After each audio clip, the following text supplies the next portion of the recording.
کہتے ہیں کہ ایک با اخلاق و باسیرت لیکن مالی طور پر کمزور ایک نوجوان اپنے ماں باپ کے ساتھ ایک گھر رشتے کے لیے گیا تو لڑکی کے والدین نے کہا، بیٹا تم فقیر ہو، بے روزگار ہو اور میں نہیں چاہتا کہ میری بیٹی تمہارے گھر میں فاقے کاٹے، میں تمہیں رشتہ نہیں دے سکتا۔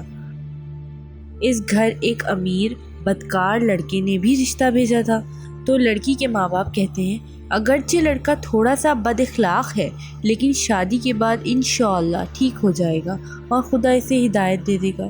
لڑکی نے کہا، بابا جان، کیا جو خدا ہدایت دیتا ہے اور وہ جو خدا رزق اور روزی دیتا ہے ان میں فرق ہے؟ امام صادق علیہ السلام فرماتے ہیں، جو کوئی بھی افلاس اور بھوک کے ڈر سے ازدواج نہ کرے، اس نے خدا کے بارے میں بدگمانی کی۔